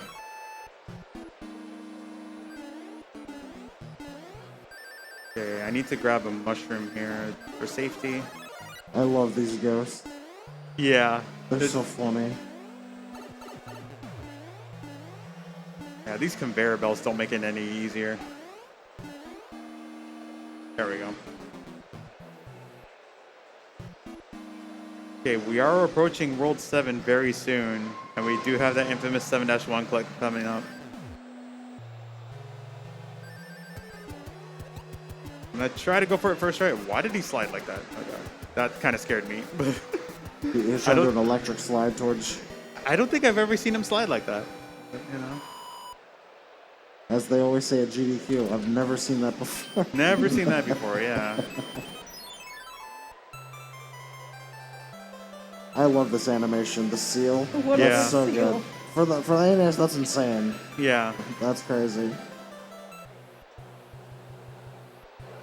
All right, grabbing anchor number 6.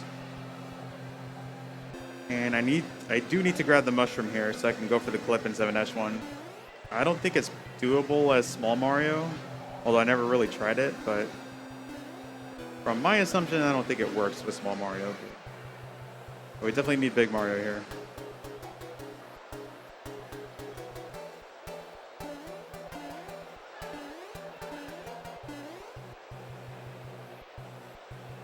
So how is everyone's MagFest, or not MagFest, wow, holy cow, I'm losing my mind. MomoCon.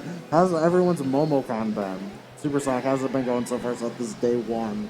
You know, I've been enjoying it quite a bit, actually. I got to see like a few booths. I was hanging out with Jitsu earlier. We're kind of checking out some of the booths, like, down the aisle. Mm-hmm. And then there's like that retro corner over there. I found Sonic 2, and yeah, I ended up speedrunning it. Classic. And then I found like a card booth. I bought a Yu-Gi-Oh card there. We love Yu-Gi-Oh. Yeah, I play a lot of Yu-Gi-Oh.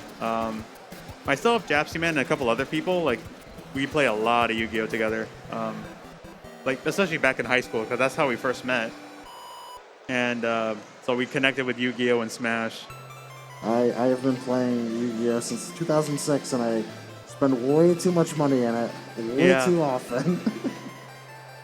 Yeah. Don't boo me. Yeah, for me, it's ever since it first came out back in 2001 or 2002, whatever it was, in the States. Because I know like Yu-Gi-Oh's been around since 96, I believe. Yeah, so. I started back then, but I played competitively like 2006 and onward. Yeah. It was definitely an experience to learn, like, oh, I think my deck's pretty cool, and then I just get destroyed by just meta. I'm like, well, that was unfortunate. Yeah. Liz, how's been your MomoCon been? Good so far. Good so far? Yeah. It's weird being back in events again, like traveling and everything like Yeah. that. It's been such a long time since a lot of people have gotten to come together, but it's definitely fun. Oh, that took me 9 tries to get. So it wasn't one, unfortunately.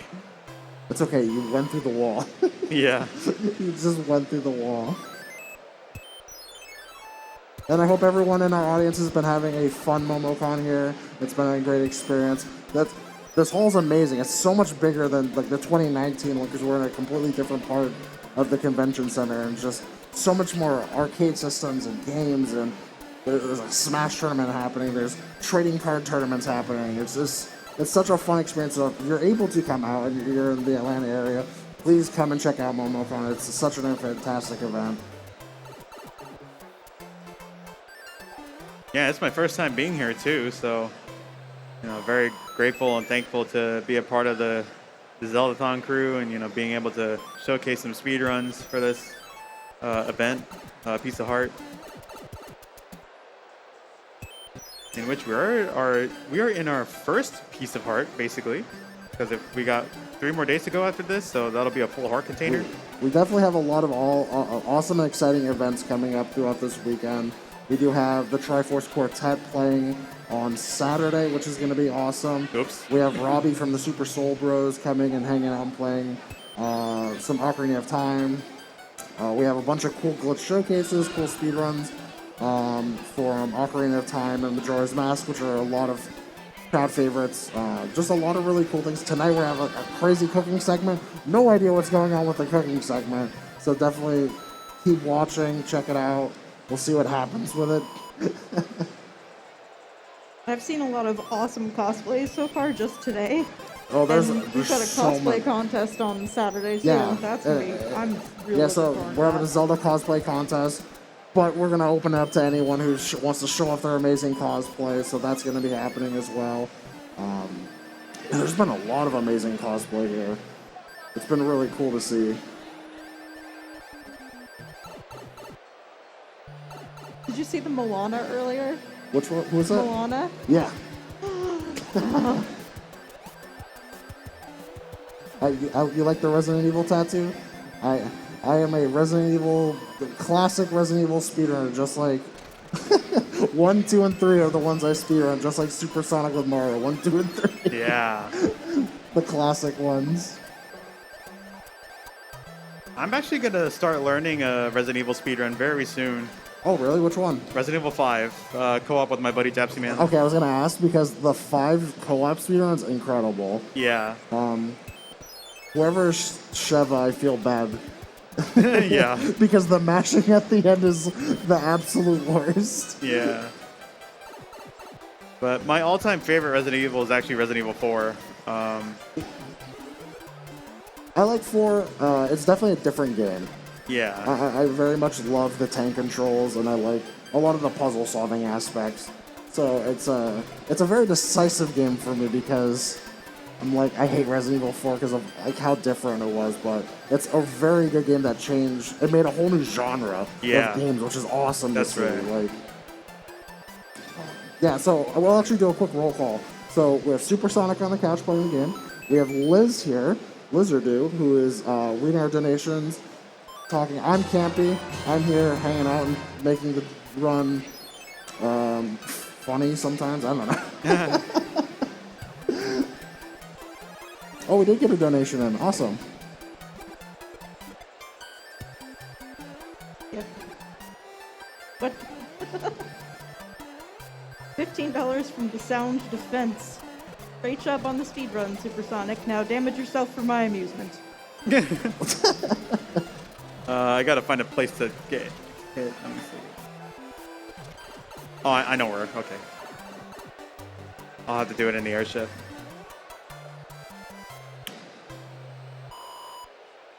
Okay, but before we go into the airship, we're gonna turn into a cloud,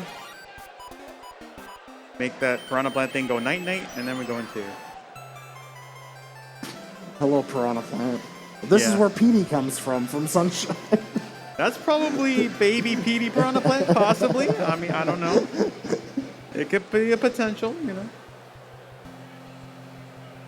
And if you do want Supersonic to keep taking hits, $15 or more, gotta take damage. We're running on towards the end of this run, at the end of the segment, so it's crazy how fast this has been for 3 games. Yeah. All right. Now we'll get my fire flower back. I didn't even see it spawn and you got it. That was so crazy. Did you like get it from underneath, like the corner? Yeah. Okay. So it's kind of similar to what I do in Mario 1. If you try to grab the power up right before it comes out completely, you can grab it right away by clipping into the block. So it has that same mechanic in this game too, but it's a little different, I think. Like, I think you have to just grab it from the corner instead of like from the side. So,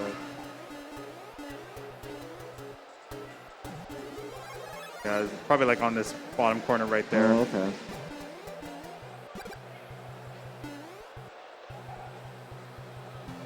But yeah, this is a very long airship. It's roughly 2 minutes long. Oof. Yeah. They really, after this game, they just started loving adding in just auto-scrollers into everything. Yeah. And on top of that, there are no checkpoints in any single stage of this game. Mainly because the levels themselves are pretty short, so which is why they didn't put any checkpoints on there. And it's brutal when you die on the airship too. Because it'll Thank fly. you for your donation to Skippy. Thank you, Skippy, for the $5 donation. Yeah. Yeah, I kind of ran. I did a lot of commentary runs for Super Mario World 2 Yoshi's Island. Yeah. And those are some awful auto-scrollers. Oh, yeah. Like, some of the worst. Wait, you're about to beat up your homie, dude. I have to. No, no. I have no choice. Well, that's the last of the Koopa Kids. And now we're heading into Autoscroller Land, World 8.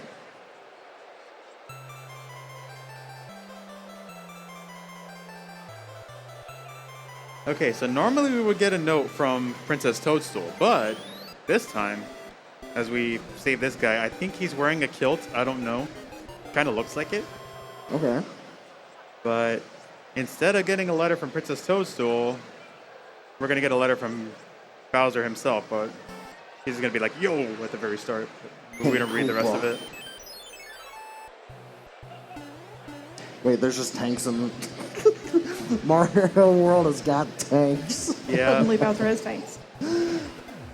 So this level is technically stationary. So like the tanks are moving, but they treat it like an auto-scroller. So like I'm just kind of standing still. So now if I stand right here, they're just coming right towards me. So yeah, now Bowser's like, oh man, Mario's getting close. We gotta send our troops against him. Send the cavalry or whatever. Just try to fight up this solo plumber from Brooklyn. Well, at least they say he's from Brooklyn from the cartoon shows, but... I love the cartoon shows and the live-action show. Yeah. So, the live-action, like, segments for the cartoon are so funny. Yeah. And then, the very amazing live-action movie.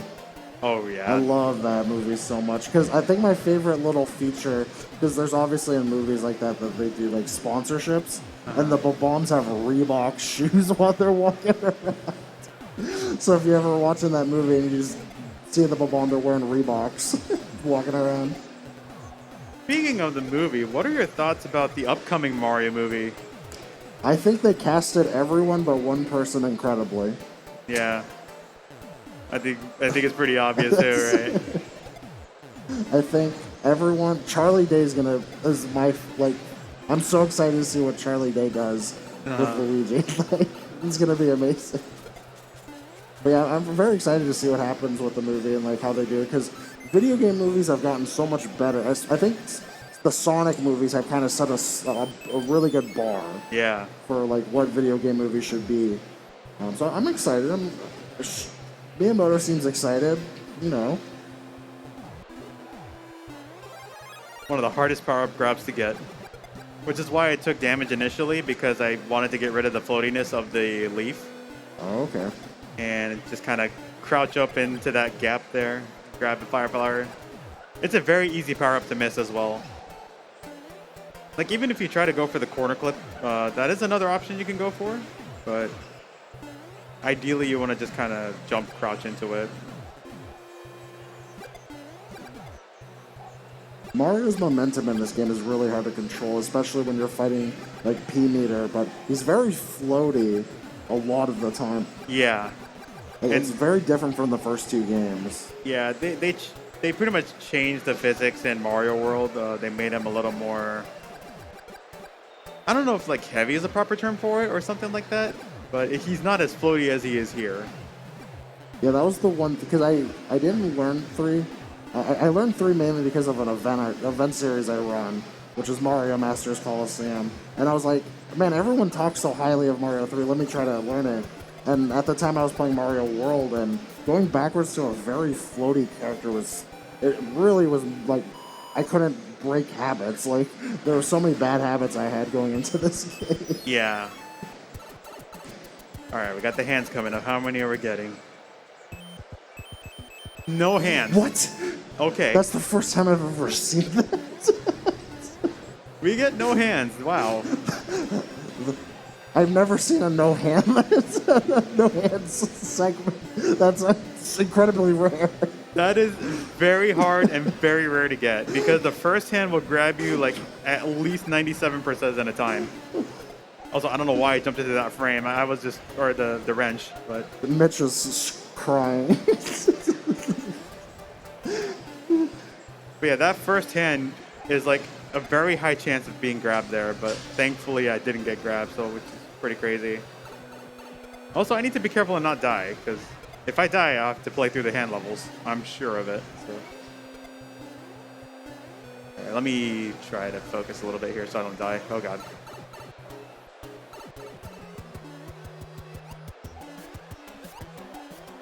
Alright, we're good. Oof, nicely done, nicely done. Whew. Nice save, handless. What could go wrong? What could possibly go wrong? What could go wrong? Alright, for here we're gonna need a star. Grab the mushroom here.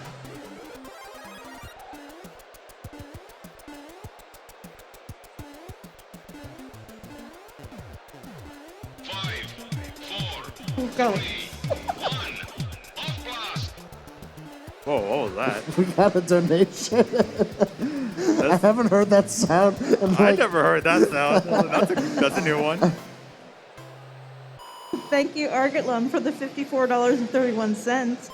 Need some off blast for that witchcraft I just observed. $54, so we gotta take a hit. All right, take a hit now.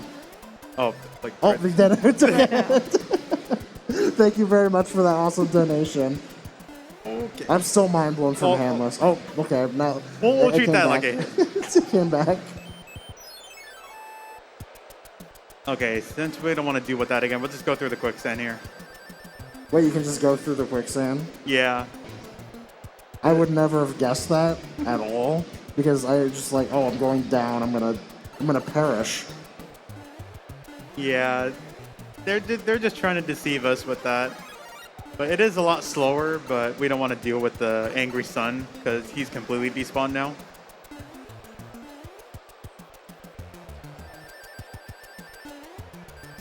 Okay, there we go. All right. Got a few more stages to go.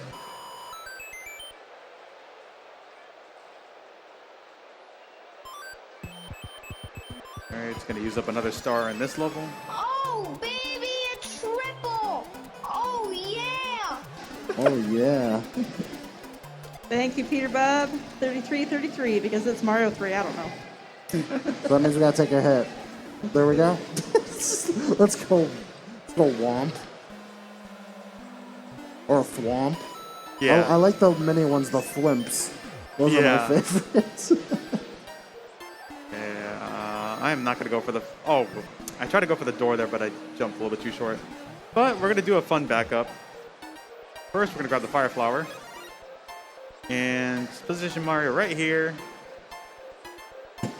Stop. Cheating. Yeah.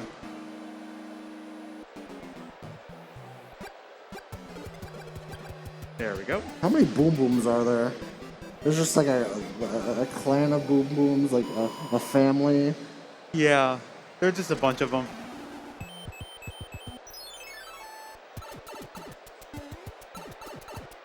Okay.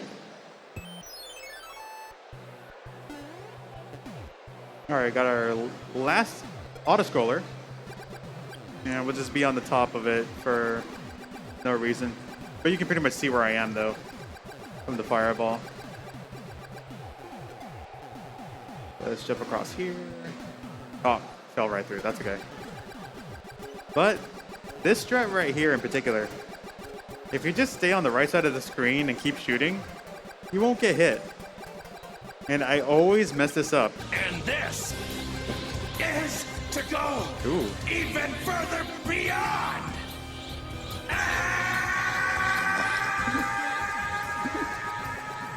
I haven't heard that song or that sound in a while either.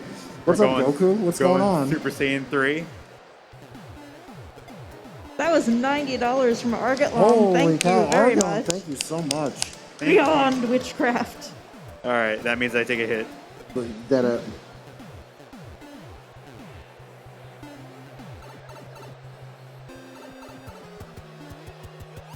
All right, got one last level. That's Bowser's Castle.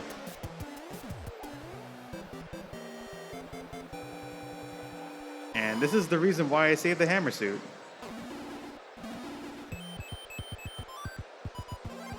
I'm gonna use the star for good measure. Wait, you can stack them? Yeah. That's crazy. Wait, he's got laser beams. That's cheating. You're cheating. What the? Everyone's cheating. This is not fair. Also, there is this clip coming up right here. Oh, I don't want to lose this. Anybody can do this clip. This is called the People's Clip because they even mentioned it. I think it's in the Nintendo Power magazine. They mentioned you can, like, anybody can do that clip. That's so funny. Also, this is where I think this is where the infamous poo stomp happened. Oh my god, I can't believe I did that. I lost my momentum. You brought up poo stomp and you just ruined yourself. I ruined myself after talking about the You didn't have poo to bring stomp. about poo stomp. You ruined your own. Yeah, so the reason I bring that up is Grand Pooh Bear and Mitch Flower Power had a race in this game. I believe it was in was it GDQX or SGDQ? I forgot which one it was. I think it was SGDQ. It might have been SGDQ. Yeah. So, and then Pooh got really excited for pulling off something, and then it crashed Mitch's console. And I think it was in that particular spot too. Yeah. And it wasn't. It was unintentional. That he did not want that to happen. Yeah, I thought it was like the funniest thing ever, but man, I felt bad for Mitch though. But it's all in good fun. All Yeah, right. any type of cartridge wiggling just destroys runs. Yeah. And since I lost the hammer suit like an idiot, we just gotta wait for Bowser now. Also, a fun fact: Bowser's hitbox is his head, so we can just stay right inside him. That's inappropriate, Mario. What are you doing? Yeah, it's like he can't do anything to me. Miyamoto, once again.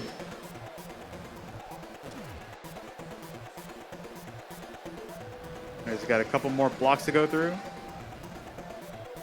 And then time ends when I enter the door. There we go.